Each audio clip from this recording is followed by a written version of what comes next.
Bom, então, retomando as dúvidas, Isaac tem uma dúvida do Teorema de Brouwer.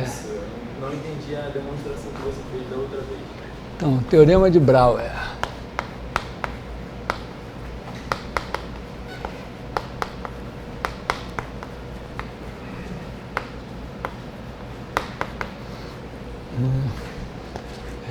Vamos dizer B.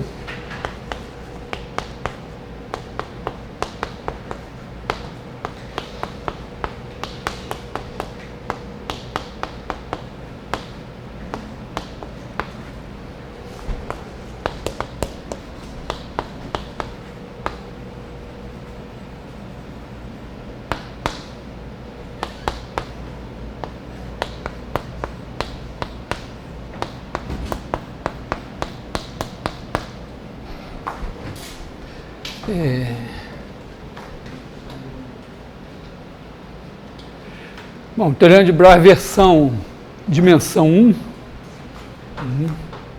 seria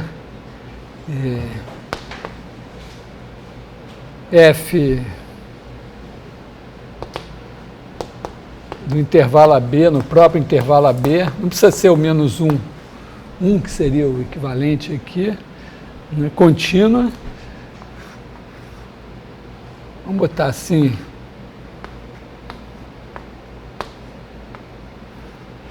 Você tem f de A maior ou igual a A, f de B menor ou igual a B, teorema do valor intermediário.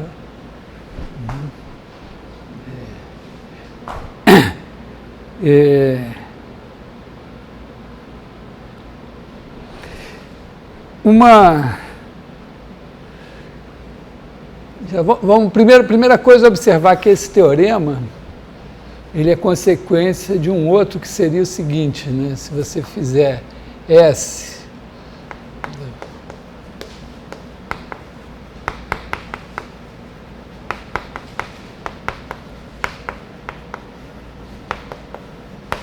faz S igual ao conjunto do X pertencentes a R3, tá? X2 mais Y, X1 ao quadrado mais X2 ao quadrado, que é o bordo de B, né? E aí dizer que não existe F de B em S contínua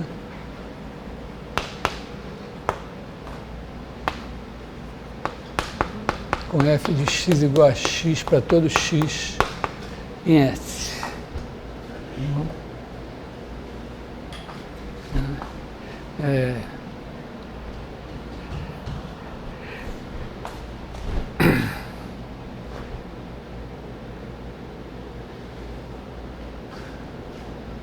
De certa forma,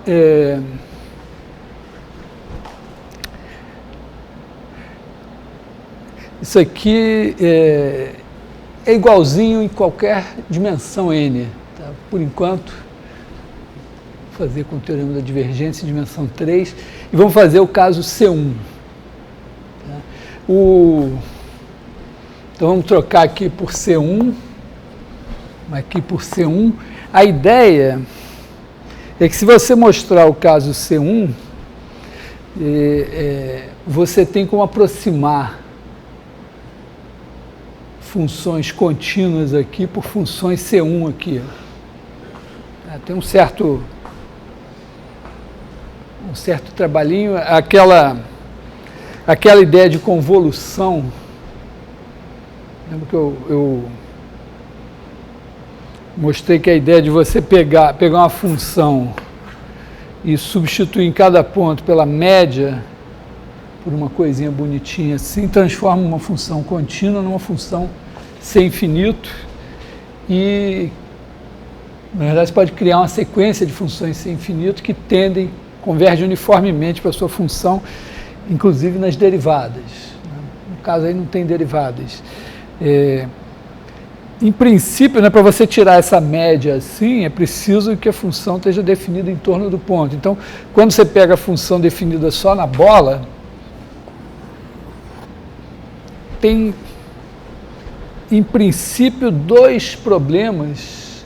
Um primeiro é que a sua função leva B em B. Então, quando você substitui por uma coisa assim que não é a função, tem que garantir que vai em B também. Aqui eu acho que não vai ter muito problema, porque isso daqui é uma média. E B é convexo.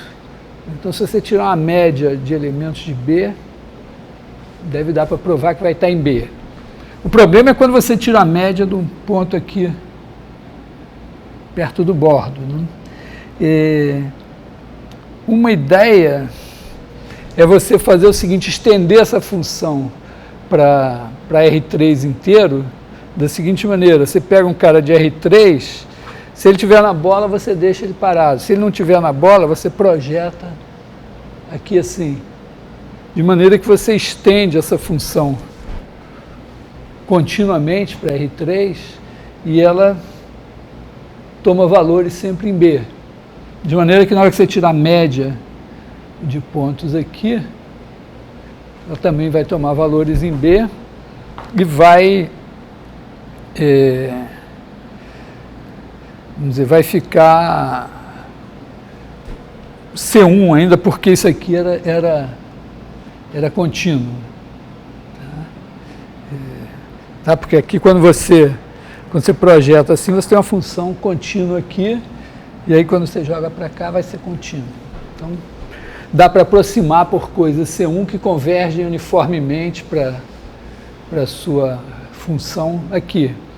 E aí se você mostrar, então você tem uma Fn convergindo para F uniformemente. E as Fn são C1. Então, digamos que a gente provou o teorema C1, cada Fn vai ter um ponto fixo Xn.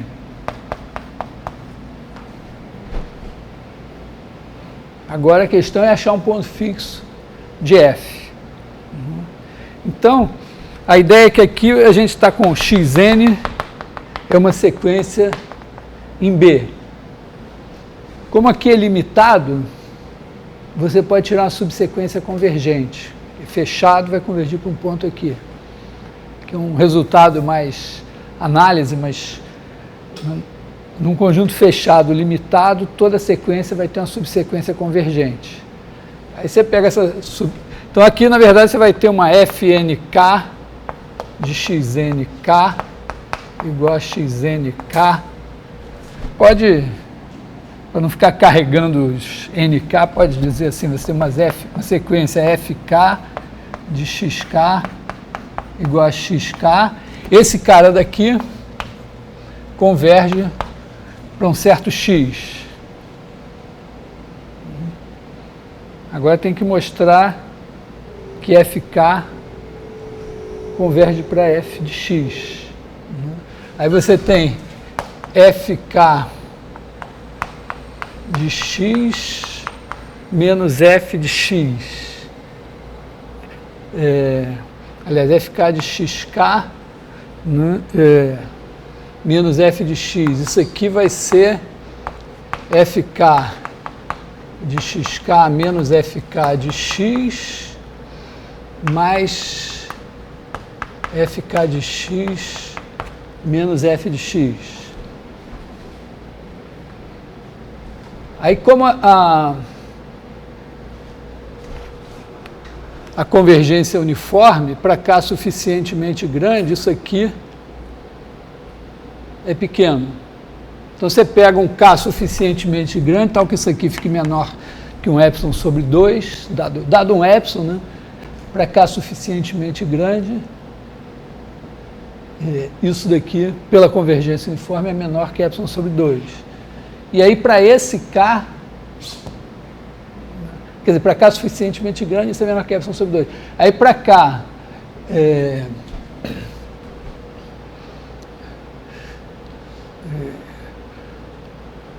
aí para cá também suficientemente grande, o XK está perto do X. Será que é suficiente isso? Deve ser, né?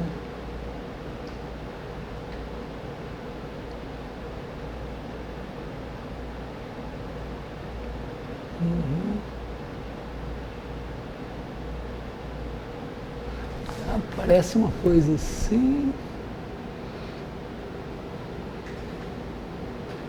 Acho que... Não sei se esse argumento é suficiente, tá bom, mas pense em alguma coisa por aí. Não vou, tá? Mas a ideia vai ser exatamente essa. Você pega aqui uma sequência Fn convergindo para F uniformemente, cada uma vai ter um ponto fixo xn. Você pode tirar a subsequência, então fazer os xn's convergirem para um certo x, e esse x vai ter que ser o ponto fixo de F. Me preocupa aqui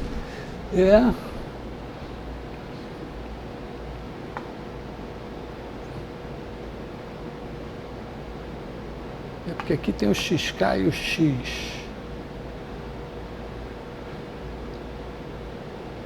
Acho que está muito bom, mas não vou me ocupar desse detalhe agora. Então, a ideia aqui claro que a gente não tem ferramenta nenhuma para mostrar isso diretamente no caso contínuo, mas no caso C1, a gente pode tentar mostrar. Deixa eu abrir um espaço aqui nessa história, continuando aqui nessa linha aqui. Então, na verdade, eu vou mostrar esse resultado, que você não pode ter uma função da bola na esfera de classe C1 que deixa esse cara fixo. Bom, primeiro, por que isso vai demonstrar esse teorema? Porque se existir uma F, vamos dizer assim, vou trocar isso aqui por G. Se existir uma G, que você tem aqui X, se existir uma F, tal que X e F de X nunca coincidem, você pode fazer a seguinte G, você pega o F de X, aponta para o X, e vem aqui, chama esse cara de G de X. Tem uma fórmula para resolver isso, dá uma equação de segundo grau, e você faz quem é G de X? G de X é igual a F de X mais T X menos F de X, com T maior que zero. E você sabe que F de X mais Tx menos F de X, em norma, é igual a 1. Aí você resolve isso aqui, vai achar um valor de T, e você vai ver que ele depende continuamente do seu X. X, F de X, vai lá a fórmula da equação de segundo grau. Só que essa G, o que vai acontecer? Quando você tiver um ponto Y aqui, o F de Y é diferente de Y, quando você apontar aqui, então, se a F não tiver ponto fixo, você consegue uma G, né, que vai levar todos os pontos da bola no bordo e que vai deixar fixos os pontos do bordo. E isso, obviamente, é impossível. Por quê? Porque se você tivesse uma função assim, né, se você olhar as esferas de centro na origem e for levando por G, aqui assim, elas são superfícies fechadas, só que acontece o quê? Bom, elas são superfícies fechadas, então se você olhar o ângulo sólido, digamos aqui, você faz R, faz a superfície SR igual a G do... chamar G, onde SR é igual ao conjunto dos X, tais que norma de X igual a R. Então, cada G de SR é uma superfície aqui. Só que ela, na verdade, está toda aqui na esfera. Então, não passa pela origem. Então, eu posso calcular o ângulo sólido dessa superfície. E ele vai variar continuamente com R.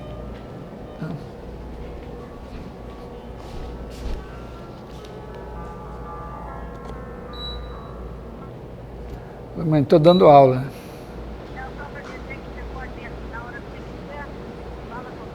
Tá bom. Tá. Tá bom.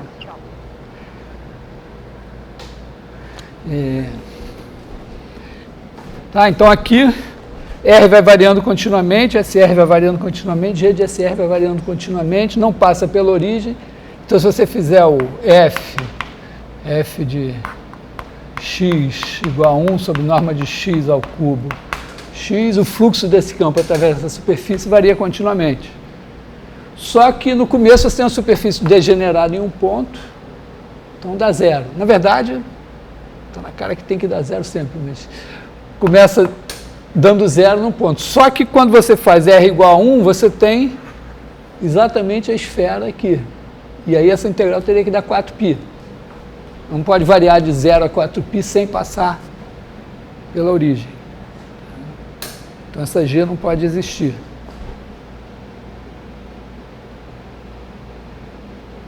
Continuou nebuloso? Eu estava pensando se tem alguma forma de você pegar esse ponto central, a imagem dele vai ser um ponto no bordo. Daí para toda bola que você coloca em volta dele, todos os pontos vão estar no bordo, vão ser na superfície inteira. Tem como? Obviamente não tem como, mas não. Por que não tem como fazer isso? Não tem. Eu acabei de demonstrar, aplicando o teorema da divergência. Tá? O teorema diz exatamente que não tem como fazer isso, porque isso aqui, a existência dessa função seria a existência de uma função assim. Por que ela não existe? Olha só, porque se eu fizer a integral sobre G de SR desse meu campo F,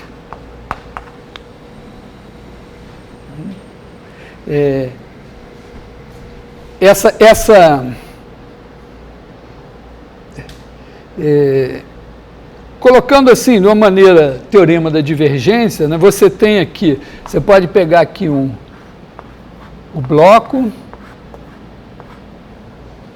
R θ φ, pertencente a 0,1 vezes 0π vezes 0,2π, transformar aqui na bola, e agora pela G, tá? Então aqui você tem uma função psi, que transforma esse bloco na bola. Então isso daqui é um sólido parametrizado, o bordo é exatamente a esfera aqui, o resto tem um ponto que degenera, tem tudo coisas degeneradas, então dá a esfera correspondente a R igual a 1. É legal?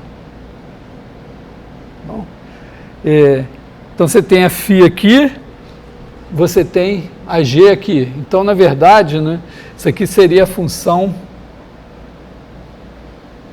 considera essa função aqui, G, bola psi, ela parametriza um sólido, só que é um sólido degenerado aqui. Então a integral, vou chamar isso aqui de alguma, que letra eu vou usar? Uma parametrização H, isso é uma superfície parametrizada. Então a integral sobre o bordo de H do meu campo F é igual a integral sobre H da divergência de F. Só que o bordo de H aqui é exatamente isso, porque quando você faz a psi, ela degenera 5 das faces, na verdade não degenera exatamente nas 5, tem uma cola, né? Mas se você considerar 5 dessas faces, dá 0, e sobra uma face que vai dar isso aqui. E aí quando você manda pela G, essa face é elevada nela mesma pela função de identidade. Então, no fim, o bordo dessa H, né, isso aqui é igual a integral de F sobre S. E essa integral dá 4π. Só que a divergência de F é 0. Na verdade, não está definido aqui, essa F não está definida aqui, mas está garantido que essa H não passa por aqui. Então, a gente pode aplicar o teorema da divergência. A divergência de H é 0. Então, isso aqui é 4π, esse é 0, não pode. Tá? É uma demonstração.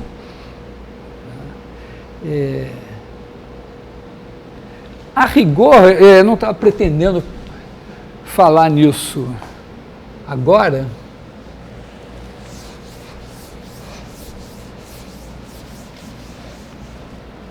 mas em geral,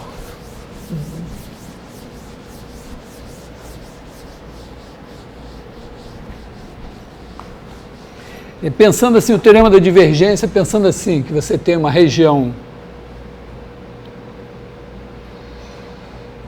B, e o bordo de B é uma superfície S. Então, pensa esse B como uma região no espaço, cujo bordo é S, em que a gente possa aplicar o teorema da divergência. Então, se você tiver F de B em R3, C1, então você pode fazer a integral sobre o bordo de B de F, dV igual a integral de F ds, igual a integral sobre B da divergência de F dV.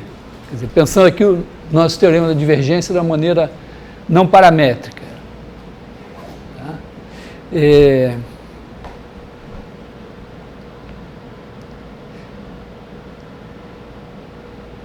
É uma ideia semelhante você provar o seguinte, que não existe G de B em S, C1, tal que G de X igual a X para todo X pertencente a S.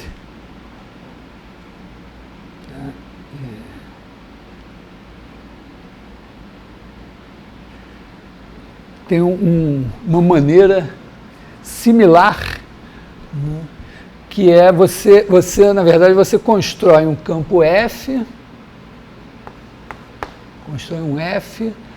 tal que integral de F sobre S seja diferente de 0, e tal que a divergência de F igual a 0 em B.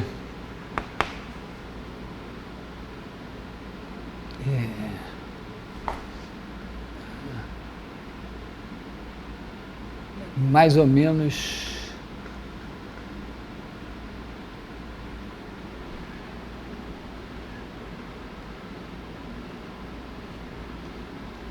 menos essa a construção. Quer dizer, caso existisse essa G, você poderia construir uma coisa assim. Mas vou deixar para mais à frente. Porque é meio... Não é claro aqui, quer dizer, aqui, repara, eu usei o campo definido aqui. Né? Na verdade, eu podia ter trazido, quando você tem a G aqui, quando você tem um campo de vetores aqui, você pode trazer ele para cá, criar um outro campo aqui, que seja, de certa forma, equivalente a ele.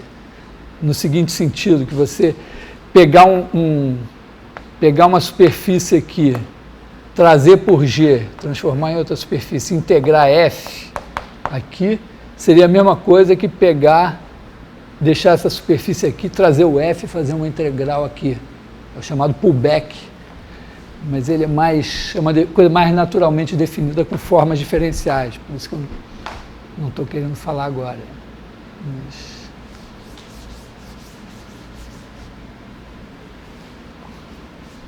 Mas assim, pensando de uma maneira mais, vamos dizer, como esse teorema que eu acabei de falar pode ser enunciado e explicado, pelo menos no ensino médio, a razão é a seguinte, né? Você tem essa bola aqui, tem a G aqui. É a mesma demonstração do teorema fundamental da álgebra. Você tem aqui, ó, superfícies fechadas que estão se transformando aqui em superfícies fechadas. Continuamente. Sem passar por esse ponto.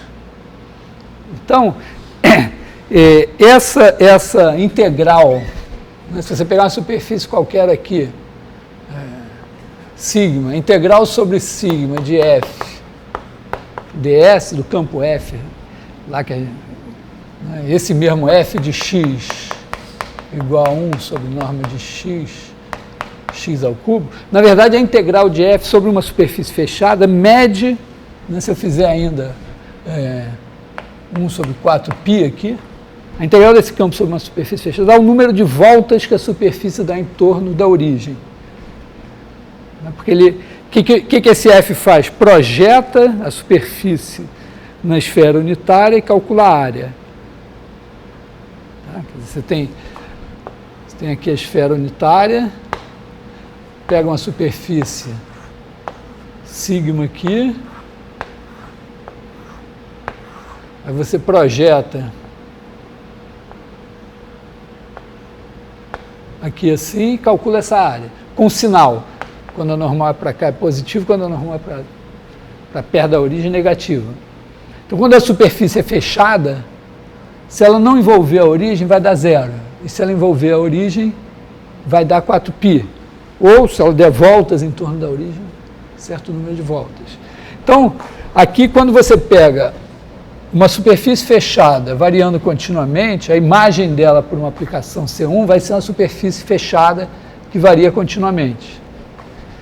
Se ela não passar pela origem, eu posso olhar para esse número de voltas e ele vai variar continuamente. Ele não pode, na verdade, não é nem que ele vai variar continuamente, ele não pode mudar sem que a superfície passe pela origem. Então, se ela não passa pela origem, ele tem que ser sempre o mesmo. É a mesma coisa do teorema fundamental da álgebra, o número de voltas em torno da origem não pode mudar. Mas o que acontece? Com R igual a 0, você tem uma superfície que está aqui num ponto. O R é um pouquinho maior que 0, também está aqui longe da origem. Então você começa dando 0 voltas. Só que se a minha G leva esse cara nele mesmo, você está dizendo que você termina dando uma volta. Então você não pode passar de 0 volta para uma volta sem passar pela origem. Tá? E claramente... No caso, ele vai ser uma superfície fechada. É uma superfície fechada, né? Porque ela é uma esfera aqui, é uma superfície fechada. Quando o raio pequeno vai ser degenerada. Sim, quando o raio é igual a 0, é degenerada. Quando é maior, um pouquinho maior que 0.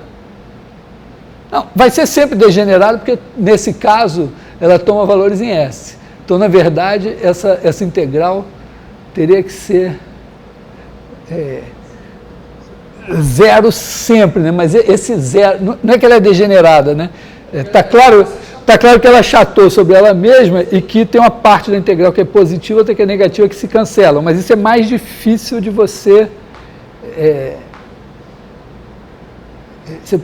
É verdade, mas... Como é que explica isso? Mas, na verdade, você repara que nem há necessidade, o que o teorema aqui diz mais é o seguinte, né? Que se você tem uma G Na verdade, o que o teorema está dizendo? Que se você tem essa G aqui, né? G de B em R3 menos a origem. O importante é que não passe pela origem. E supõe que, vamos chamar de sigma igual, vamos chamar assim, sigma R igual a G de SR.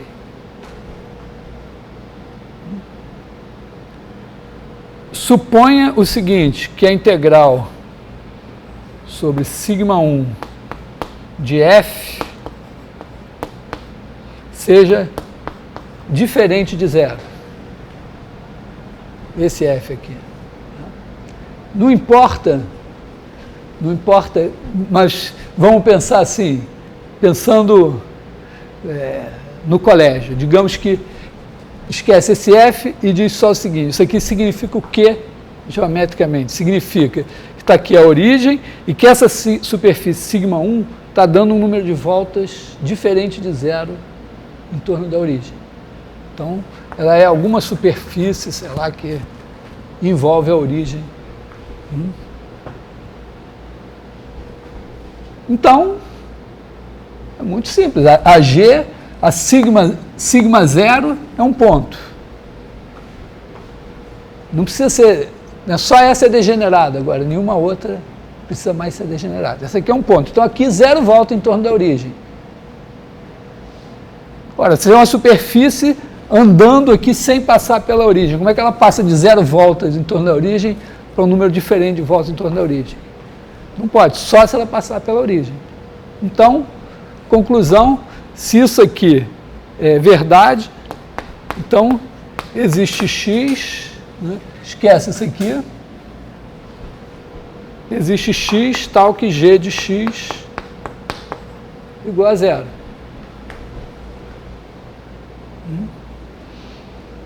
Esse é o, vamos dizer, é o teorema de Brouwer, na verdade, assim, né? Que tem como consequência o outro lá, né? E esse que eu falei da não retratabilidade. Tá? E esse aqui, vamos dizer, a gente pode apagar isso aqui, né? Vamos chamar assim, N de R igual a número de voltas que sigma R dá em torno de zero. Tá?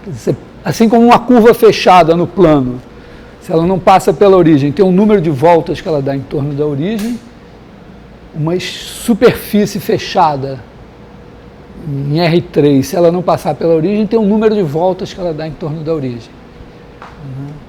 Claro que aí, no caso da curva, é mais simples de entender.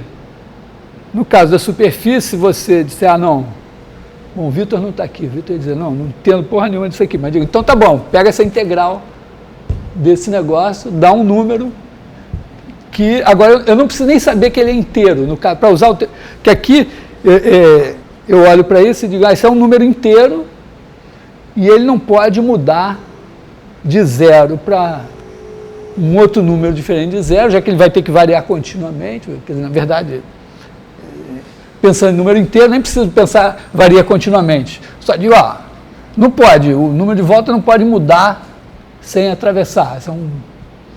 Mas, vamos dizer, é tão óbvio quanto o teorema do valor intermediário, né? O ponto, e aliás é o mesmo resultado, né?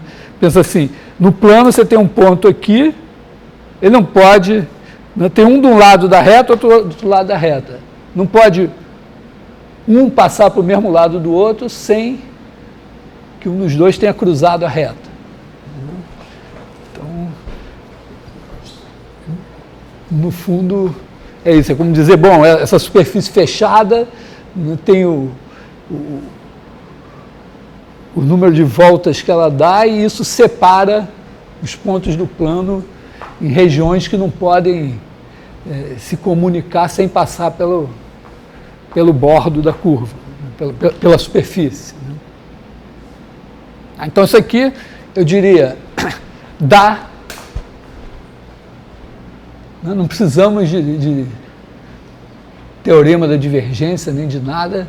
Não, isso aqui claro que é verdade. Para demonstrar, tudo bem, outros 500, mas para acreditar que é verdade, é isso. Como você pode dizer, não, mas espera aí, me demonstra isso. Então, a gente, em vez de dizer, bom, existe esse número de voltas que está sendo meio que postulado, você diz, não, pega esse campo e define N de R como essa integral, né? Troca esse cara daqui por integral sobre sigma R de FDS. Ocasionalmente esse número é um número inteiro, mas eu nem preciso que ele seja inteiro mais. Porque aqui eu posso, por meio do artifício que eu mostrei, aplicar o teorema da divergência e ver que essa integral aqui tem que ser sempre zero. E se não dá zero, então o único jeito é porque esse negócio daqui, na verdade, tinha que passar por zero. Que aí impediria esse campo de estar definido na região toda. Então aqui o teorema da divergência entra como né, e o ângulo sólido entram como maneiras de dar um suporte mais sólido para essa demonstração. Já é uma coisa mais delicada assim mostrar que esse número é inteiro. Já no plano tem que rebolar um pouco para mostrar que esse número é inteiro. Né? Então é isso. E esse mesmo teorema com essa mesma demonstração vale em Rn. Você teria o análogo do ângulo sólido, é a mesma coisa, você pega uma superfície n-1 dimensional em Rn, projeta na esfera unitária, mede a área n-1 dimensional, e isso é o ângulo sólido. E aí também superfícies fechadas vão ter ângulo sólido zero se elas não envolverem a origem e diferente de zero se envolverem a origem. Tá bom assim?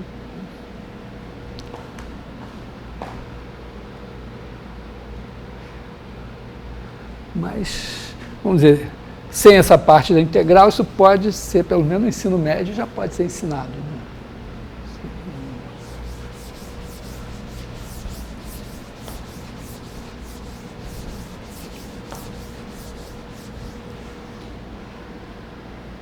Sua vez?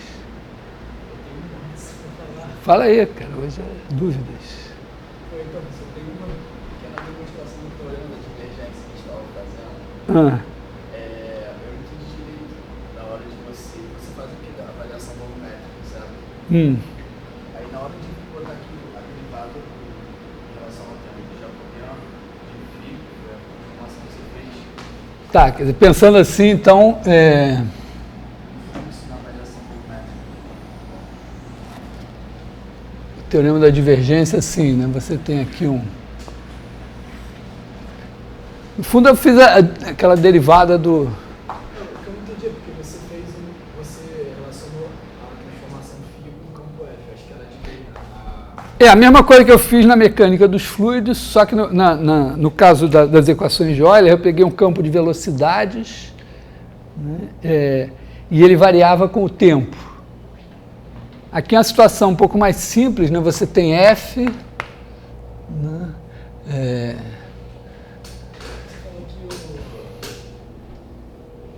o gradiente da função era igual ao campo, por isso que você pode igualar a derivada em relação ao tempo da integral do jacobiano. Não, peraí, não fiz... Não, tem o campo F, vamos pensar assim de uma maneira... Pensar que o F está definido de R3 em R3, para não nos preocuparmos muito, né? Temos aqui uma região B, e aí tem o fluxo associado a F, né? Que aqui você tem f de x.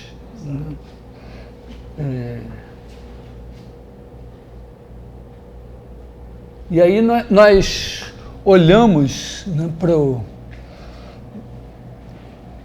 B no tempo zero e B. Essa demonstração nem é uma demonstração, na verdade foi só... A demonstração seria fazer igual ao de show. Porque essa não é uma demonstração, porque ela vai estar baseada numa igualdade que é, vamos dizer, meio que postulada aqui, né? Vamos dizer, na nossa aqui eu tenho B índice T, que andou aqui pelo fluxo no tempo T. Então eu tenho volume de B de T, vou chamar isso aqui de V de T. Isso é igual a integral sobre B, vou botar aqui BT, né, sobre B índice T de 1 dV. Agora eu estou fazendo uma observação que seria a seguinte, ó, o campo está andando aqui, então aqui você tem o volume, é a variação, né, a parte, tem essa parte aqui que é a parte que saiu, que é a diferença para cá, essa parte daqui, que está em BT, mas não está em B, é a parte que saiu de B. E você tem esse pedaço daqui,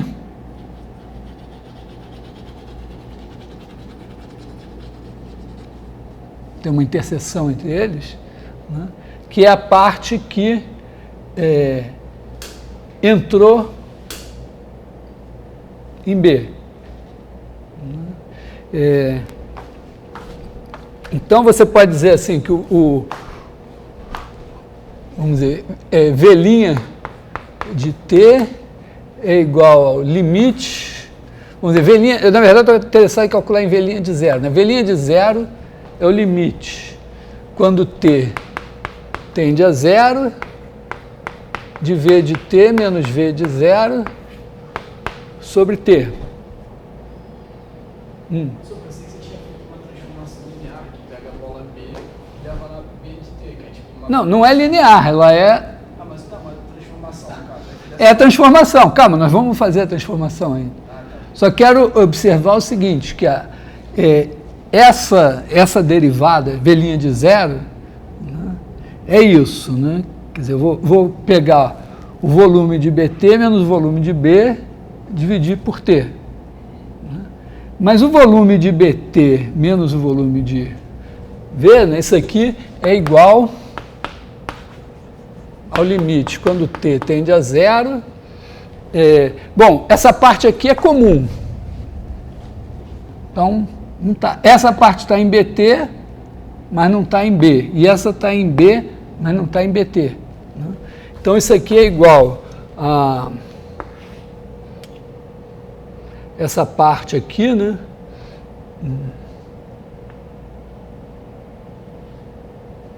Dizer assim. Na verdade, tem essa parte aqui que cancelou, mas vou deixar aqui. Então, essa parte está em BT, mas não está em B. E essa daqui está em B.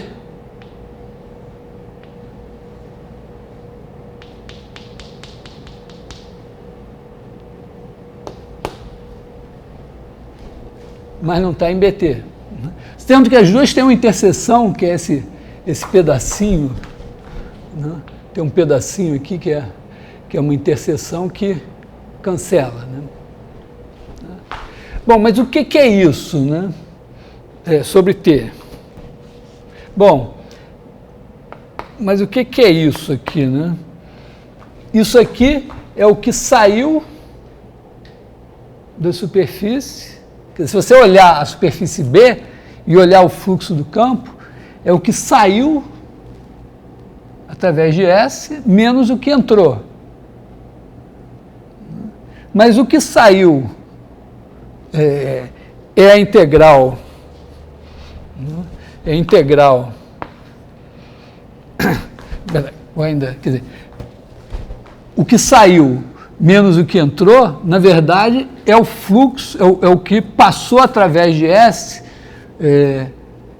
considerando a normal exterior, porque aí o que saiu é positivo e o que entrou é negativo.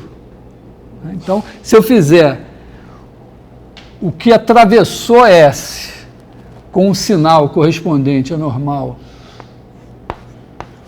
exterior, eu tenho exatamente essa diferença. Só que eu estou dividindo essa diferença pelo intervalo de tempo e passando ao limite. Isso foi a definição que eu dei do fluxo do campo F através da superfície. Lembra? Quando eu fiz a definição do fluxo, eu peguei a superfície S, peguei o campo F, olhei para esse fluxo aqui, olhei com sinal, vamos dizer, aqui tem a normal, olhei esse volumezinho, dividi pelo intervalo de tempo, passei ao limite. Então isso daqui é igual a integral sobre S de f ds. Tá, mas é uma igualdade, quer dizer, aqui eu estou jogando com uma interpretação física da coisa, né? Tá, então, estou botando uma igualdade aqui que poderia ficar sob suspeita, mas, vamos dizer, se essa definição de fluxo através da superfície faz sentido e significa o que eu disse que eu estava tentando definir aqui, quando eu faço isso, eu tenho exatamente essa integral aqui. Tá legal? Essa é uma parte delicada da coisa. Então, isso daqui tem que ser igual à derivada disso. Bom, isso aqui, essa integral assim fica meio ruim, né? A gente já viu agora no caso das equações de Euler, você faz integral sobre B, e aí você pensa essa transformação φ índice T aqui, de R3 em R3, que leva o cara do tempo zero no tempo T. Então, preciso repetir a φ, tá legal? Quer dizer, aqui, essa φ tem essa propriedade, né? Deixa eu apagar em algum lugar aqui. Essa φ, apagar esse. Se eu fizer ddt de φ índice T de x, né? Tá aqui o x e o φ índice T de x. Aqui é o f de φ índice T de x. Então, esse é f e φ 0 de x é igual a x.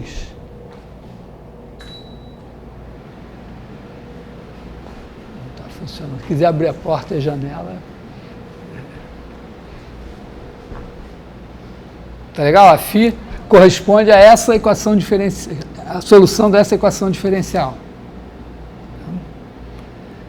Então, feita essa φ, ela transforma a bola não, o sólido B no sólido BT. Quer dizer, o BT posso botar aqui, φ índice T de B de 1 dV.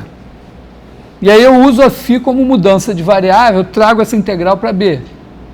Então isso aqui vira a integral sobre B do jacobiano de φt dV. A vantagem é que se eu quero derivar em relação a T, aqui eu ia ter que derivar o domínio de integração, aqui eu tenho que derivar o integrando. E aí vira derivar esse bicho aqui. Então a ideia, né? Bom, agora a ideia é o quê? Que V' de t,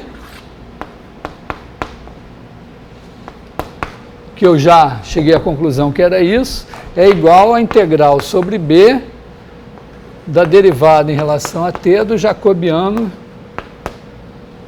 de φt dv. Se eu calcular isso, eu tenho um teorema que vai igualar essa integral de superfície a essa integral volumétrica. Isso é uma equação de balanço, né? Chamada equação de balanço, porque eu estou igualando a variação do meu caixa, que é o volume que está aqui dentro, a soma algébrica do que saiu menos o que entrou. Então, todo mundo que vai fazer matemática de negócios tem que entender esse teorema aqui. Só uma pergunta. Ali na derivada da primeira que você teve, Aqui? porque a integral de superfície é por causa da definição, certo? É porque eu defini a integral de superfície dizendo isso, né? Eu pego o volume que atravessou a superfície naquele intervalo de tempo, divido pelo intervalo de tempo e passo ao limite. Então, meu intervalo de tempo aqui é t, que o t está tendendo a zero.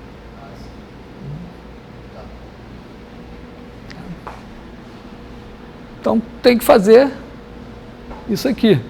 Né? E o jacobiano de φt vai ser igual, vamos dizer, no ponto x, vai ser igual ao determinante de d dx1 de φt em x, d dx2 de φt em x, d dx3 de φt em x. Como isso aqui é em zero, eu só tenho que calcular a V' de zero. Oi. Eu só não entendo. O V' de t ali. Esse aqui? O desse do dt, tipo, não era para estar fora? Eu sei que se fosse 2... Sim. A ideia aqui é que tudo é bonito.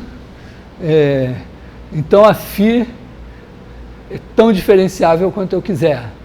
Tá? Que é tudo em R3, a φ é tão diferenciável quanto eu quiser. Esse fluxo está definido para todo o tempo, eu não estou me aborrecendo com nada, tá? Para ter vamos dizer, ficar só com a interpretação física e a continha para fazer aqui. Depois, os casos mais cascudos, na verdade, esse teorema vai valer, no fim a gente vai chegar no teorema que, quer dizer, que é a integral de f sobre botei bordo de b, botei s, né?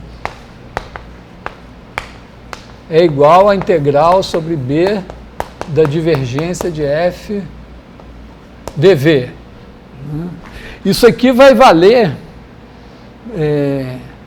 em hipóteses ainda um pouco mais fracas do que essa que eu vou dizer, mas suponha que f seja contínuo, seja uma função contínua no B fechado, e que seja diferenciável no interior de B. E que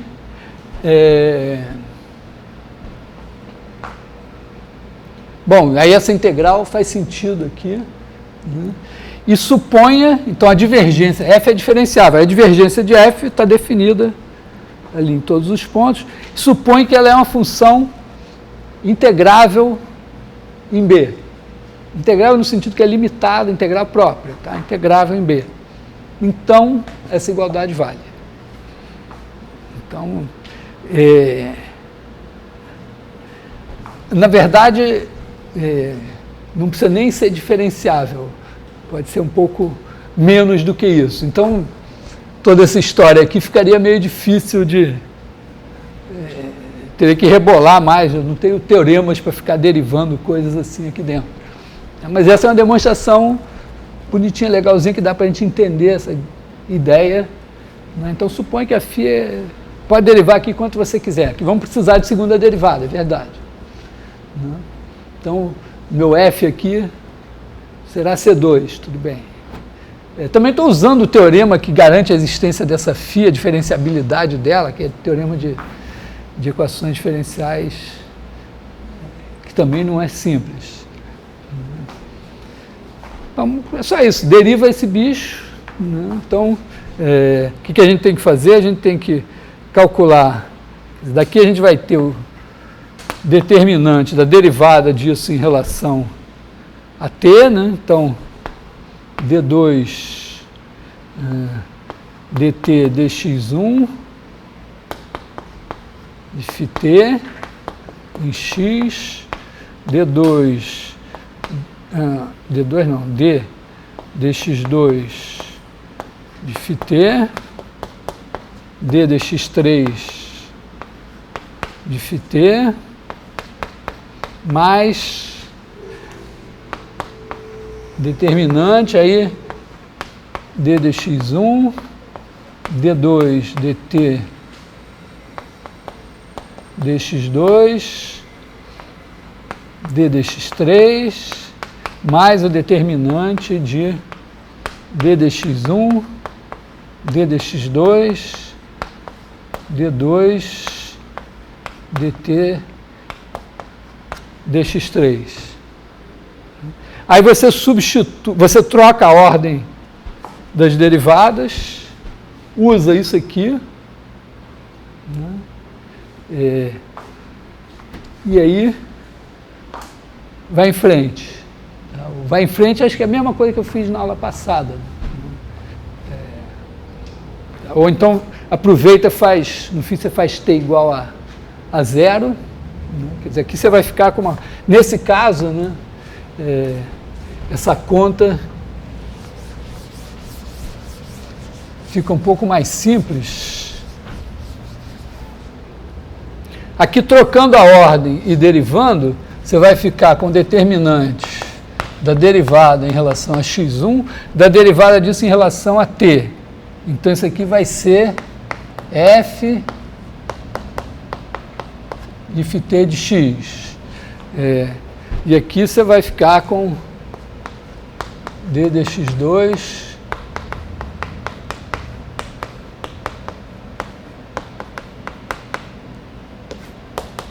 mais o determinante de d dx1 de φt de x, d dx2 de f de φt de x, d dx3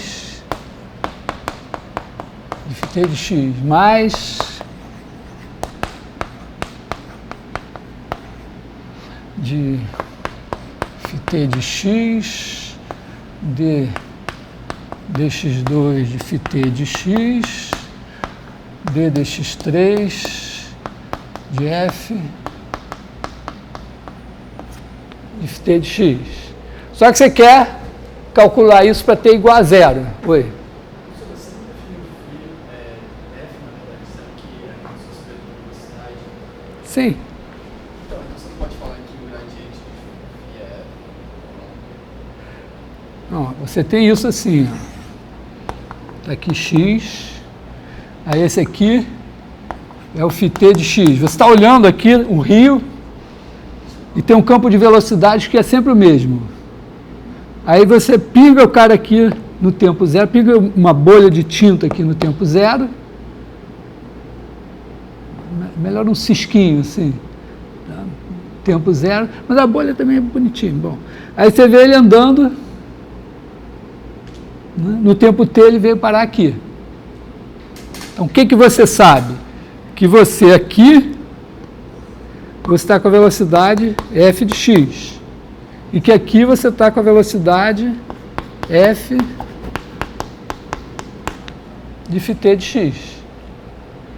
Então, se você olhar a função φt de x, a derivada dela em relação a t no tempo t é f de φt de x.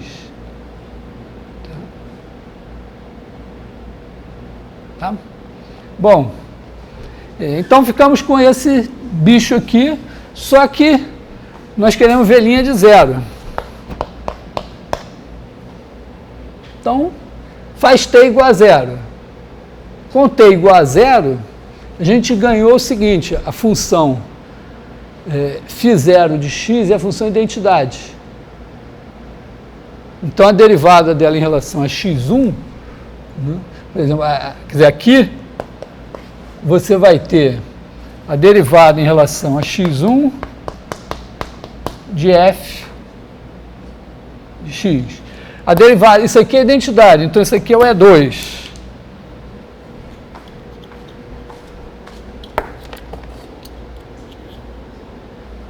Esse bicho aqui, com t igual a zero, a identidade, então é 2, é 3, mais esse segundo aqui é o E1, esse aqui é a derivada em relação a x2 do f, e esse aqui é o E3. E esses daqui são E1, E2 e a derivada de f em relação a x3. Tá? E aí, bom, determinante, né? Determinante, determinante, determinante. Então você tem, é isso aqui, ó, d-ROM F1, d-ROM x1, d-ROM F2, d-ROM x1, d-ROM F3, d-ROM x1, 0, 1, 0, 0, 0, 1. Esse determinante é igual a isso. Mais um outro, que é 1, 0, 0, um bicho aqui, 0, 0, 1, e aqui tem d-ROM F2, d-ROM x2. Esse. E aqui você tem 1, 0, 0, 0, 1, 0, uma coluna aqui que tem d-ROM F3, d-ROM x3. Então é a soma desses três que é a divergência de f. Então aqui você tem V' de zero é igual a integral sobre b da divergência de f dv.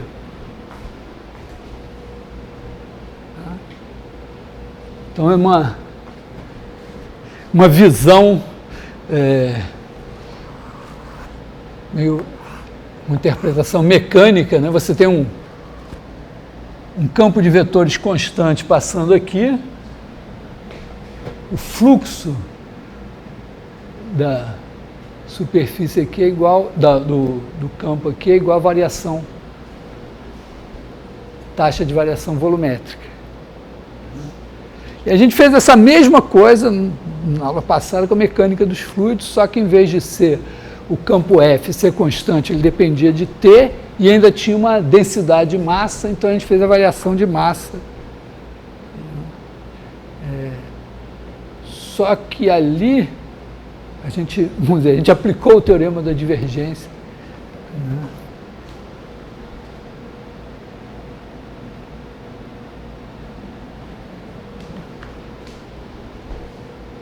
Essa é apenas uma? Diga. Na demonstração do teorema de Green que você fez, você usou a mesma demonstração dos fluxos aqui para uma dimensão menor, certo? Na hora de fazer F' de φ menos F' de φ estrela, dava uma constante, dava um negócio desde um jacobiano. Aí isso dava na integral, só que na forma do teorema não tem esse jacobiano. Aí eu não entendi. Então, teorema de Green. Não, é porque o teorema de Green, essa dedução, ela vale numa situação mais geral e que num caso simples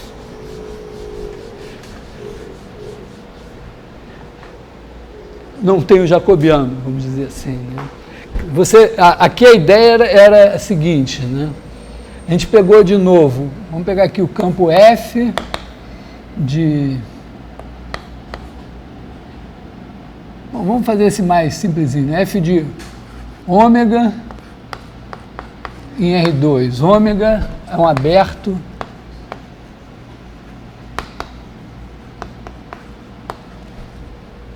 em R2.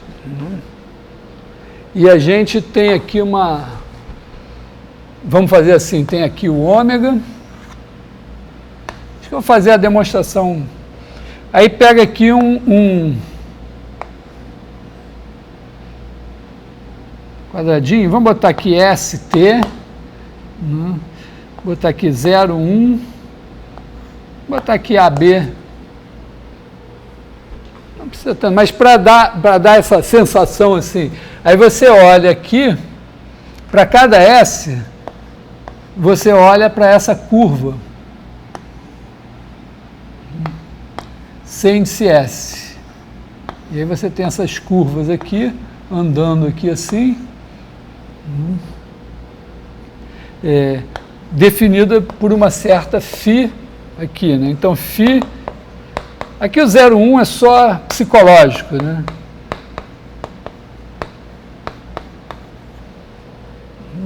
Que leva ST em φ de ST, que é igual à curva CS no tempo t. Então, CS é uma curva de AB em ômega. Tá? E a minha φ vai ser C2. Acho que C2 basta aqui.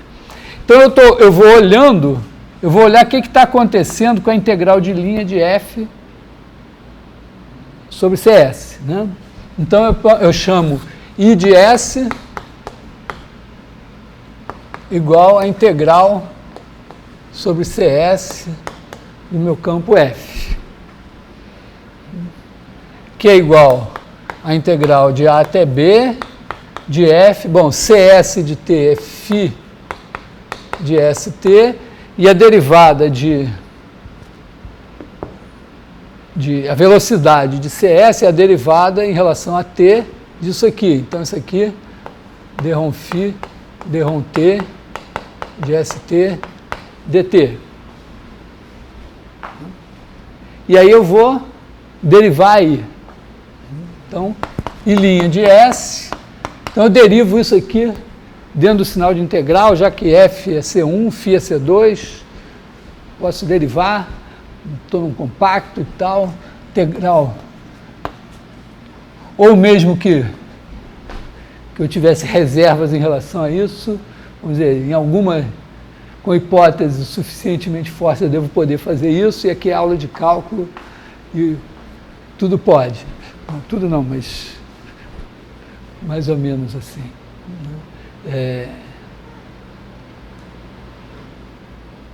Depois vocês têm que ir lá e demonstrar direitinho. Mas, então, deriva isso aqui. Então, aqui, deriva como um produto, eu tenho F' de φ aplicado em dφ ds, que é a derivada disso em relação a S, escalar dφ dt, mais F de φ escalar d2φ ds dt. Tudo isso aqui, dt. Aí, esse aqui está pedindo para mim, me integra por partes, para eu não ter segunda derivada aqui. Então, isso aqui é igual a integral de A até B de F' de φ dφ ds escalar dφ dt dt. Aí, isso aqui veio da derivada de F de φ dφ ds. Né? Quando eu derivo isso em relação a t, aparece esse termo aqui. Só que aparece esse termo e aparece um outro. Né? Então, isso aqui é mais a integral de A até B da derivada em relação a t de F de φ dφ ds menos F' de φ dφ dt escalar dφ ds. Acho que eu vou botar isso aqui. Bom, vou botar assim, dt menos a integral de a até b disso aqui, dt. Bom, esse daqui junta com esse.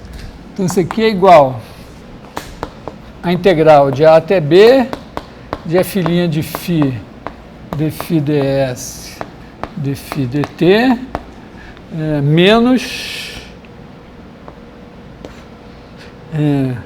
dφ dt dφ ds. Já tem aqui um jacobiano de φ. Tá? Quer dizer, esse aqui é o seu jacobiano de φ. Que é esse daqui. E ainda tem mais esse daqui, né?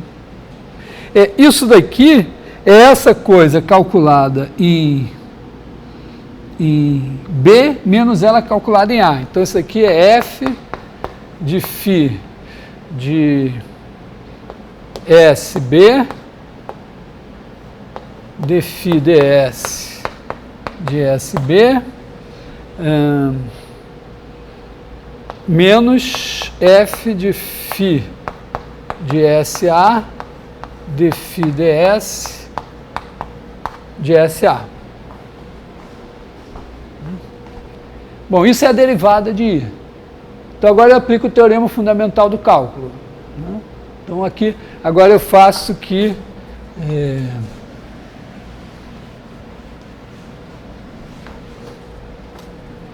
I de 1 menos I de 0, né? Quer dizer, integral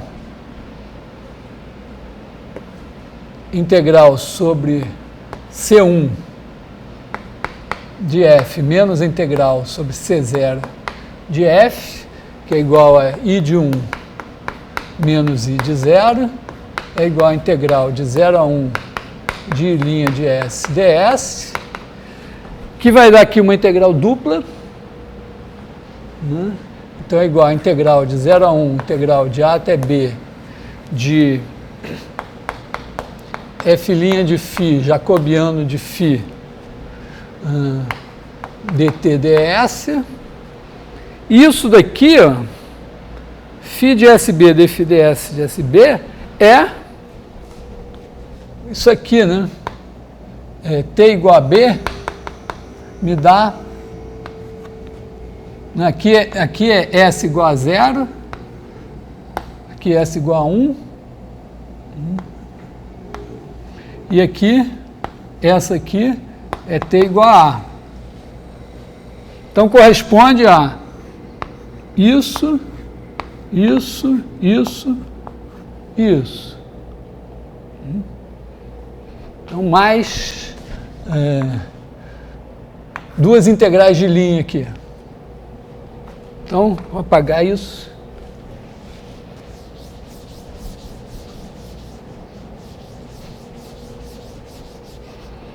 Bom, então isso daqui vai ser essa daqui com sinal mais, quer dizer, essa daqui com sinal mais, essa daqui com sinal menos.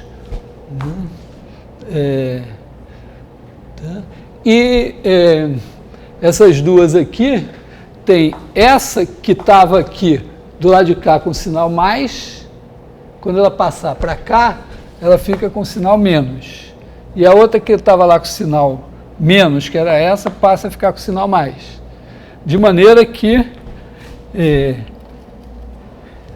eu tenho uma integral desse bordo aqui, que é assim.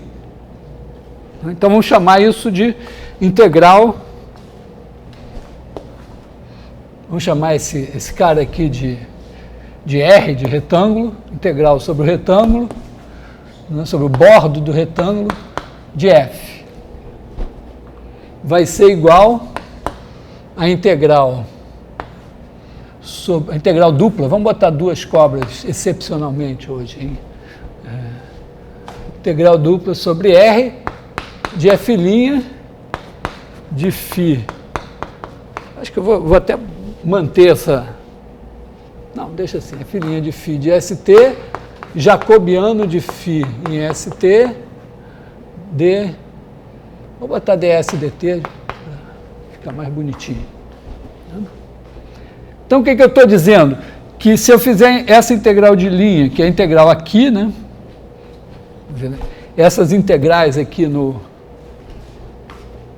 bordo de R, na verdade, aqui não é bordo de R, né? É o bordo de φ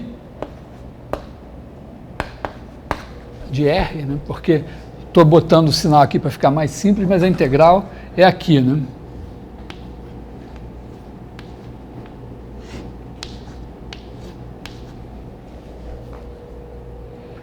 É uma integral aqui, mas na verdade é esta. Aqui eu escrevi filhinha, mas escrevi errado, né? Aqui tinha um. Não, tá certo. Peraí, aqui. O que eu escrevi?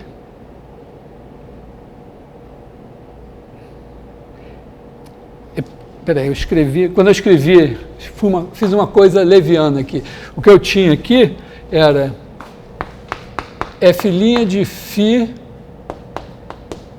de ST, d-rom φ, d-rom S, escalar, d-rom φ, d-rom T, menos f' de F, d-rom φ, d-rom T, escalar, d-rom φ, d-rom S. Né? Isso aqui é que estava sendo integrado ds dt. Troquei a ordem aqui. Né? Então, isso aqui é uma transformação linear. Então, isso aqui é uma transformação A. Aqui é a mesma transformação A. Aqui é um vetor U, aqui é um vetor V. Aqui é V, U. Então, eu tenho aqui um A de U escalar V menos A de V escalar U. Essa aqui é 2 por 2. Mesmo que você não saiba nada de álgebra linear, você faz a conta e acha. Né? Quer dizer, isso aqui vai dar uma integral sobre R. Aí, isso aqui, vamos, já que a gente sabe um pouquinho, né, vamos botar aqui A menos A transposta em U escalar V. A menos A transposta aqui d-rom F1 d-rom S menos d-rom F... Não, isso aqui dá zero, né? Isso aqui dá zero.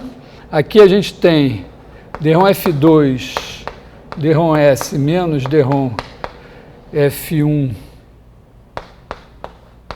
d-rom T. Aqui a gente... Não. D-rom F... tá certo. Aqui a gente tem d-rom F1 d-rom S menos... Não, tudo errado aqui. d-rom F1, d-rom S, d-rom F2, d-rom T, menos d-rom F1, d-rom S. Aqui d-rom F1, d-rom S, d-rom F2, d-rom T, zero.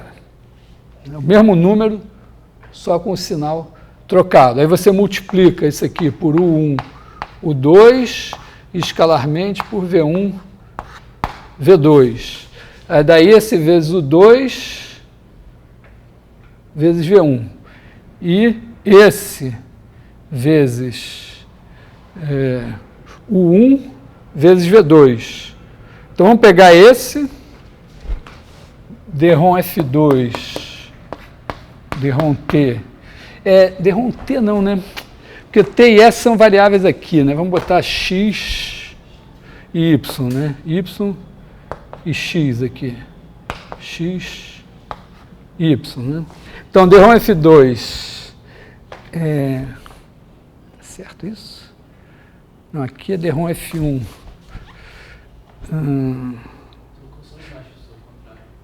Não, era S primeiro aqui, né? Então, aqui era X, já estava errado aqui, né? Então, aqui é Y e aqui x. Né? Aqui era derivada em x, aqui é derivada em y. Então, dρ F2, dρ x, menos dρ F1, dρ y, isso calculado em φ de ST,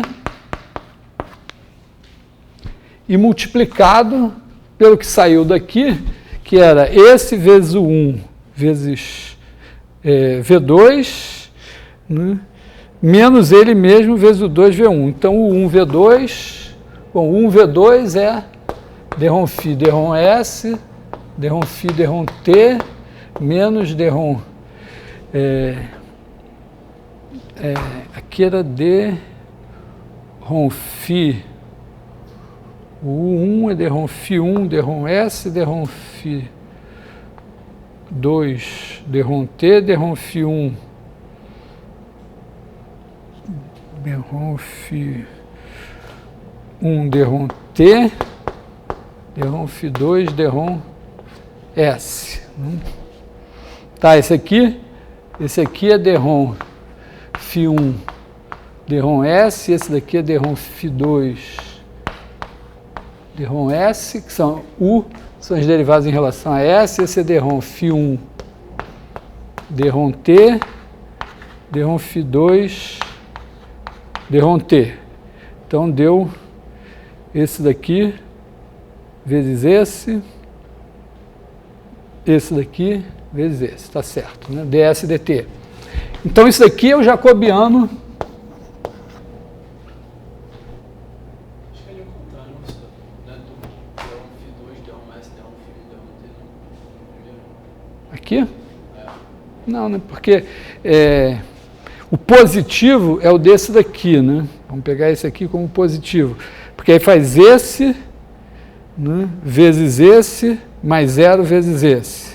É a segunda coordenada desse cara. Aí multiplica pela segunda aqui, dρ φ2, dρ T. Então, dρ φ1, dρ S, dρ φ2, dρ T. E aí, menos esse, que é esse daqui, multiplica por esse, vezes esse. Tá? Então, esse cara daqui está sendo calculado. É um cara que está definido aqui. É uma função escalar definida aqui agora. Essa função está sendo calculada aqui em φ de ST,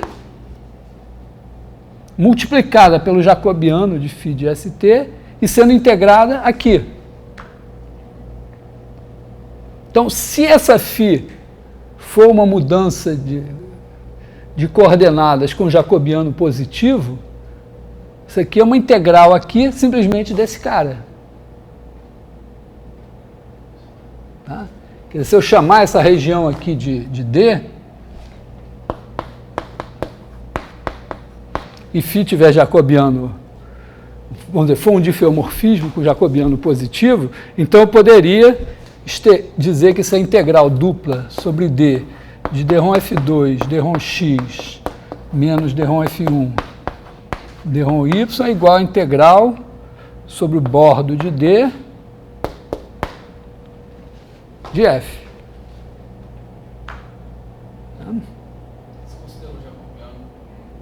Supondo que isso aqui é bonitinho, né? Tem um jacobiano com sinal positivo, né? E é uma mudança de coordenada. Então você pode olhar isso assim. Se não, mas isso é mais, porque essa φ, na verdade, isso aqui está olhando para isso aqui como uma superfície parametrizada no plano. Essa aqui é a região que parametriza, isso aqui é a superfície parametrizada. E aí, essa integral, essa função pode fazer assim, né? Entendeu? Como se fosse um pedaço de pano que recobre várias vezes uma mesma porção, algumas vezes, vai e volta, etc. E aí você integra, quando o jacobiano é positivo, você vai integrando positivo, aí ele volta negativo, você desintegra, cancela o que você tinha feito. E aí, se você voltar de novo, volta positivo. Então, é uma integral parametrizada, como uma curva parametrizada. Quando você faz a integral de linha de uma curva parametrizada, a curva pode ir para cá, você integra o campo, dá uma coisa, aí quando a curva volta sobre os seus passos, a integral fica negativa e cancela o trecho que você tinha feito. Se você voltar para lá, faz de novo. Então é isso. Isso permite, repara, você pode dizer, mas esse teorema assim era mais bonitinho. A gente pode fazer esse teorema assim também. Tem um negócio lá do bordo das regiões e tal, que é meio...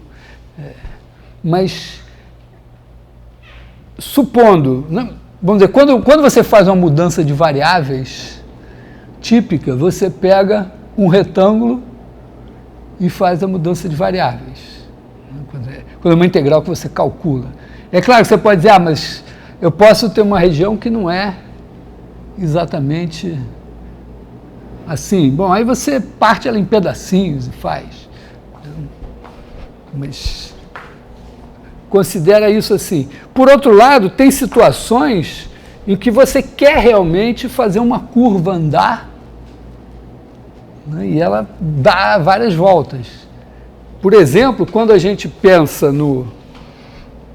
vamos dizer, tem casos super importantes, talvez o caso mais importante é o caso do campo F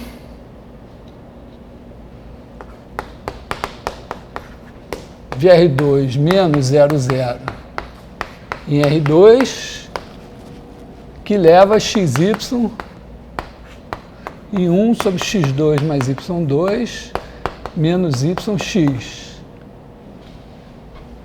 E vocês podem pensar que eu sempre faço esse campo porque ele é meu campo predileto. Ele é meu campo predileto, mas se você não entender isso, você não vai entender nada de funções de variável complexa.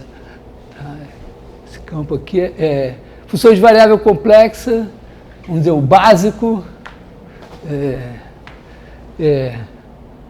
o teorema de Green, esse campo e séries de potências, assim, para você fazer o curso básico de variáveis complexas. Então, esse cara daqui, se você fizer dρ F2, dρ x, menos dρ F1, dρ y, isso é igual a 0. Então, se você pegar um retângulo, faz aqui S, 0, 1, T de A até B. Aí, para cada S, supõe que a sua curva é uma curva fechada. C índice S. Então, ela começa aqui em C índice 0, vai andando aqui até virar C índice 1.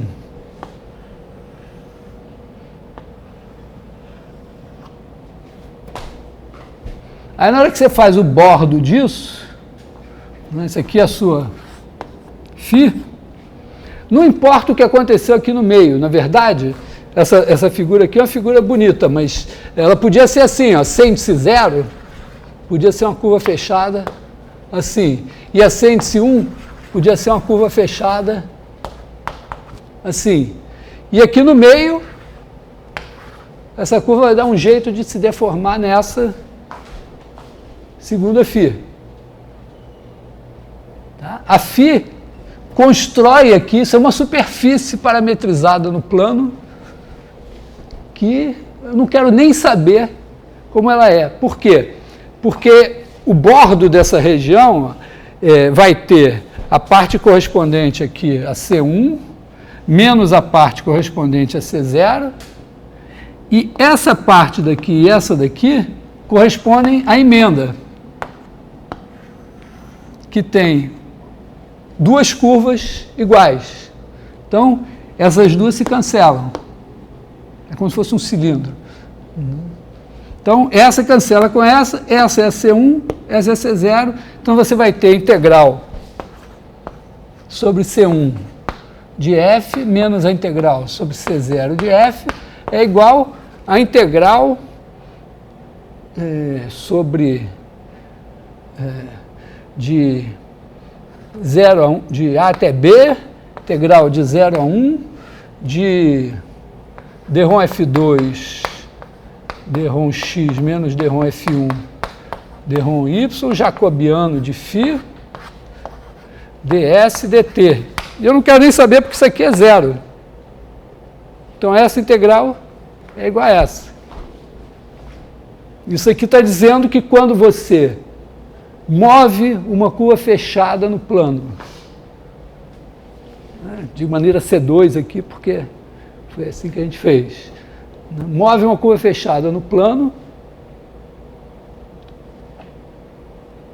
a variação de ângulo, que é, podemos até nos dar ao luxo de botar aqui 1 sobre 2π, o número de voltas, vamos chamar isso de número de voltas, não sei se ele é inteiro ou não, mas eu posso garantir o seguinte, que se isso acontece sem passar por zero, sem passar pela origem, então o número de voltas que C0 dá em torno da origem, medido pela integral desse negócio, é igual ao número de voltas que C1 dá em torno da origem. E isso é suficiente para demonstrar o teorema de Brouwer, o teorema fundamental da álgebra, e coisas assim, desde que eu diga minha φ é C2. E repara que a mesma coisa dá o teorema da divergência, né? E você vai ter uma integral de superfície no bordo igual a integral da divergência ali dentro. Se a divergência for zero, mesma coisa. Quando você faz uma superfície fechada se mover, imagina que você faça uma coisa assim, tipo uma coisa que aqui você tem um retângulo que vai andando aqui até outro retângulo e que todos eles dão superfícies fechadas. Então você tem uma superfície fechada se movendo no espaço. Se ela se mover aqui no espaço, se você tiver um campo cuja divergência é zero, então o fluxo desse campo através da primeira é igual ao fluxo desse campo através da segunda. Porque é a mesma coisa, o bordo desse sólido parametrizado vai ser a superfície final menos a inicial, porque o que está no meio vai cancelar. E aí, se o campo F for o campo gravitacional elétrico, o campo, divide ele por 4π, para ficar mais bonitinho, você vai ter a superfície sendo fechada, você vai ter o número de voltas que ela dá em torno da origem, é igual no começo e no fim, a menos que ela passe pela origem. E aí, bom, é a demonstração do teorema de Brouwer. Então, a gente está fazendo uma forma... na verdade, eu chamaria isso daqui, né, esse bicho que a gente obteve aqui no fim, né, eu poderia dizer o seguinte, que a integral sobre o bordo de φ de F é igual a integral sobre φ do dρ F2, dρ x menos dρ F1, dρ y. Onde φ é a superfície parametrizada no plano e aqui é o bordo da superfície parametrizada no plano.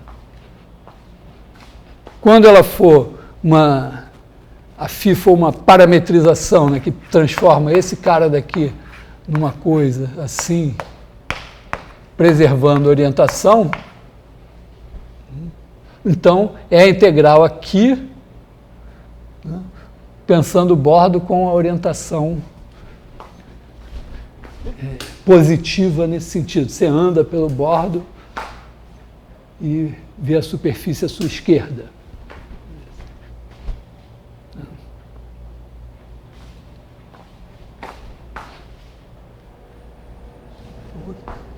É isso, nossos teoremas. Então, eu estou adotando a postura de tudo ser parametrizado, porque senão eu estaria sendo hipócrita, eu estaria falando de integrais de superfície em que eu não definia a superfície. Professor, para provar o teorema da divergência de forma rigorosa, igual assim, teria que parametrizar o sólido, então. Você faz exatamente isso, só que em vez de ter aqui para cada S você tem um retângulo aqui. Então tem T1 e T2 aqui. E aí você tem um sólido parametrizado e o bordo dele é uma superfície. Na verdade, são 6 superfícies parametrizadas. E é basicamente a mesma demonstração, só que com um pouco mais de conta.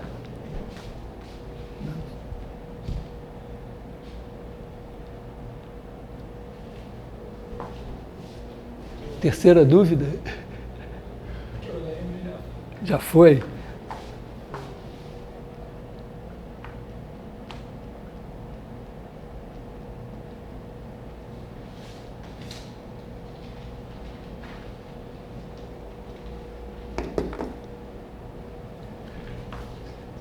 Então, encerramos. Vai sair a pergunta da Gabriela. Vai sair sua pergunta.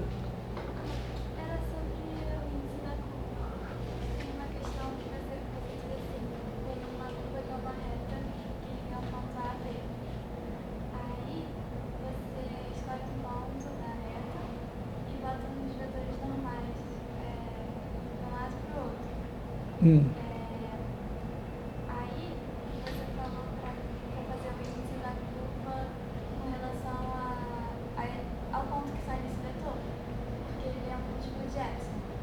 E aí você faz o limite do epsilon para zero, e você quer mostrar que o índice da curva no ponto de cima menos o índice da curva no ponto de baixo, quando o limite do epsilon vai para zero, dá 1. É como se fosse metade de uma curva para cima, metade de uma curva para baixo.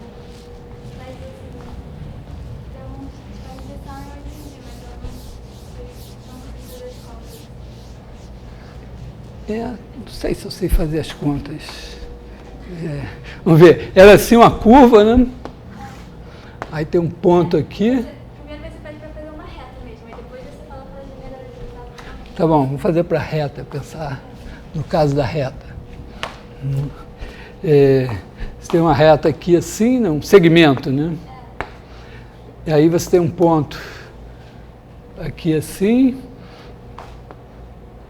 Esse cara está parametrizado, digamos assim, né? E aí você olha, né? Bom, você tem aqui o campo em relação a esse ponto aqui, né? Então vamos pensar assim, vamos talvez simplificar, botar aqui o zero, né? E aqui você tem epsilon e menos epsilon, sei lá, uma coisa assim. Não precisava ser o mesmo, né? Mas, digamos, então você tem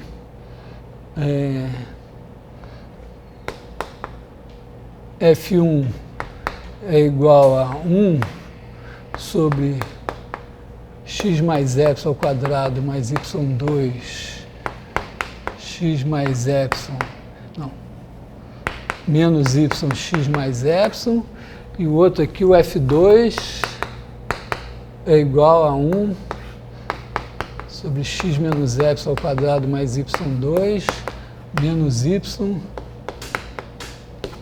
x menos epsilon.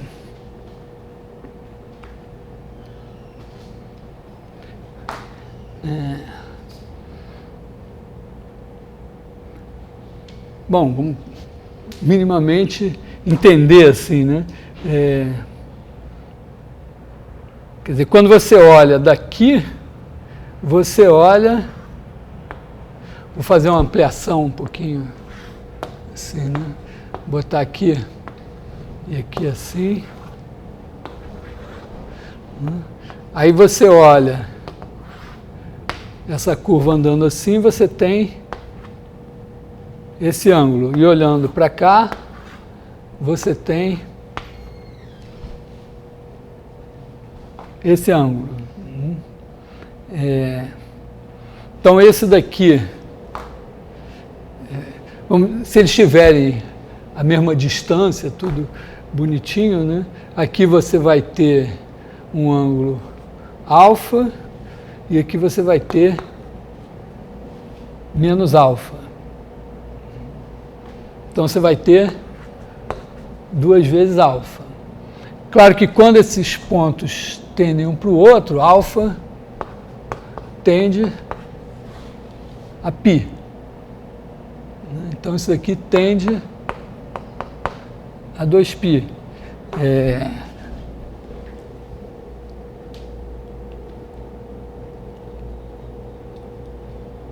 Bom, no caso da reta, é isso, né? Que a gente pode fazer de relevante aí.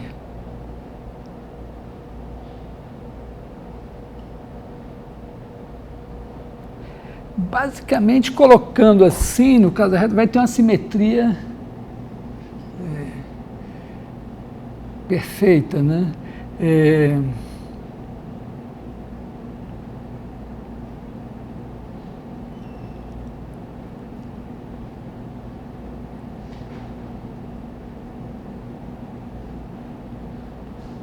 No caso da curva vai ser mais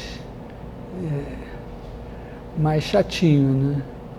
Porque você vai ter quando for uma curva, não tem mais essa simetria e você vai ter, ele pode até complicar se a gente quiser, mas vamos dizer assim, a gente pode até ter uma coisa assim, né? Aqui cruzando na verdade na direção normal a curva, mas vamos dizer que é normal aqui. Seja assim, vamos dizer, dá para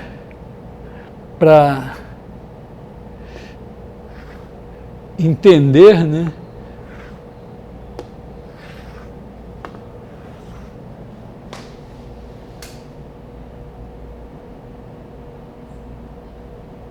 Você tem esses 2 ângulos assim, né?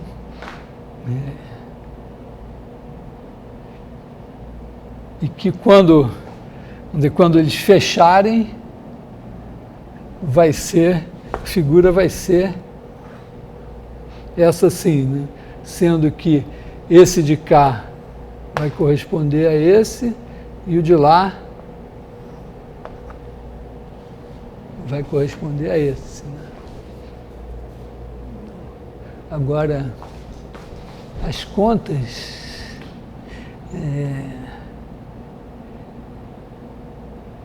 que a gente pode fazer de bom nas contas aí.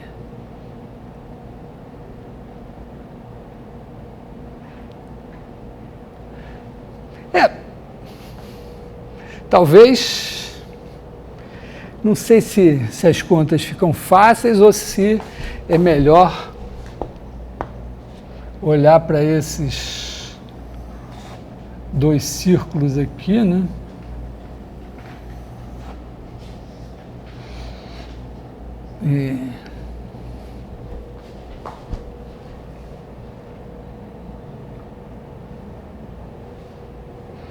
E olhar que você está fazendo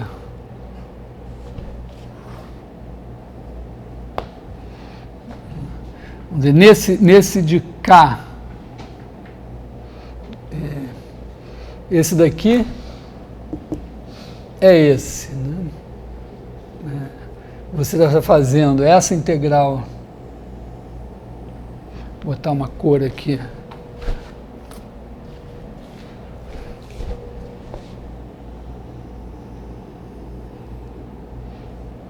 uma integral assim e no outro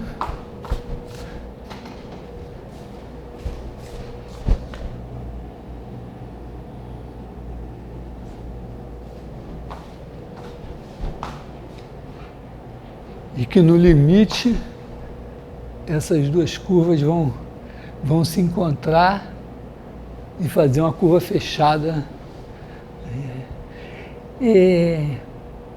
A rigor, né, o que a gente pode pensar também é o seguinte, né, vamos dizer, está passando aqui tem esse, mas nada impede essa curva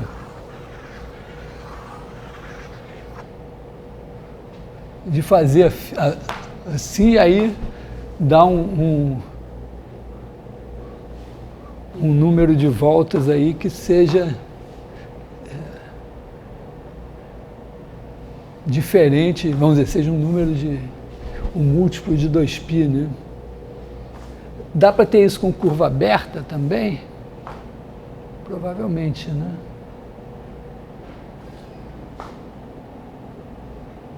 Será que dá?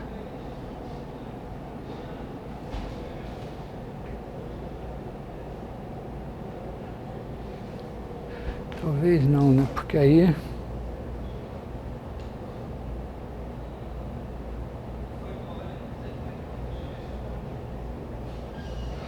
em princípio, acho que se a curva for aberta também dá para ser, né?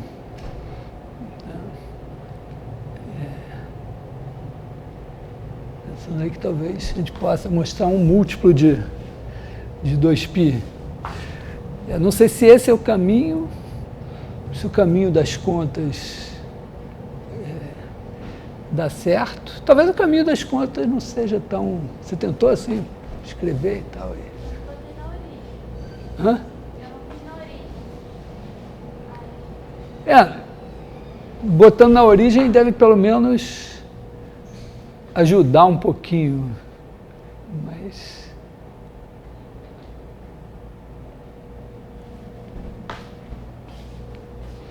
eu tentaria isso,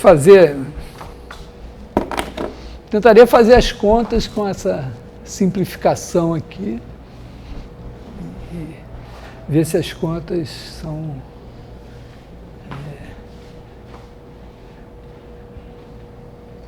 boas.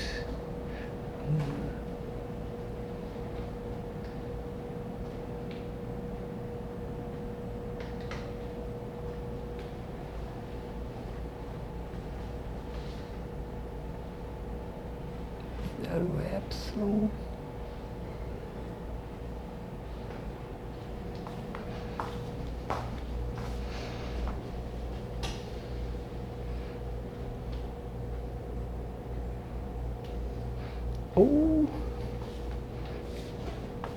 Não sei, né? Também poderia pensar em aplicar o teorema aqui, né?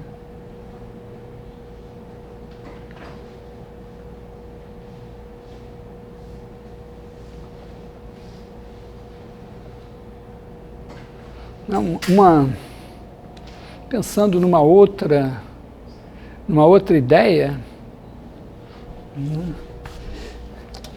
Pensando nesse caso simples aqui, né?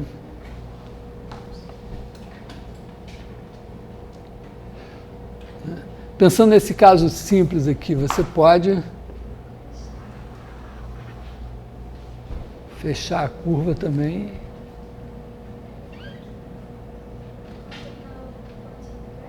Hã?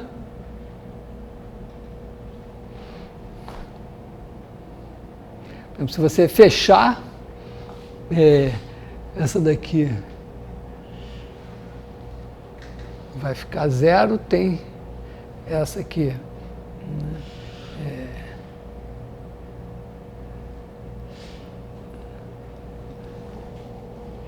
Depois você pode até instituir uma simetria aqui e tal, também deve dar legal. Também é um caminho que parece promissor, né?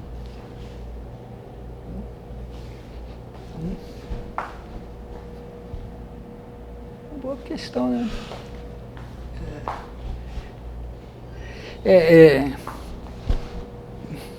Mas a coisa importante aqui realmente é ver que quando você cruza, varia de 2π.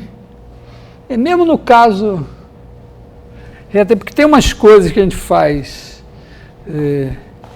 que é quadricular o plano, e aí é importante ver que o ponto, quando passa daqui para cá, esse negócio salta de 2π. Bom, tenho essas sugestões. Eu nunca fiz essa conta, não. Eu olhei e vi,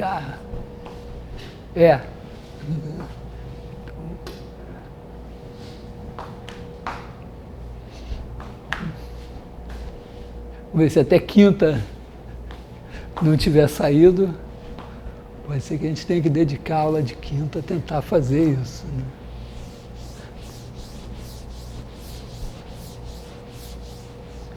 Aliás, tem um negócio legal também que eu não falei, que é o seguinte, né? Você pode também fazer usando lá o ângulo sólido, definir um número que é, não sei se tem nome em português, em inglês é linking number, que é você tem duas curvas fechadas assim, e aí tem aqui um linking number que é 1 ou menos 1, dependendo das orientações, mas se a curva passar e der N voltas dentro dessa, aí tem um linking number que é N, que é também, né, para você separar uma curva da outra, você tem que fazê-las cruzarem N vezes. Também se define com essas coisas aí.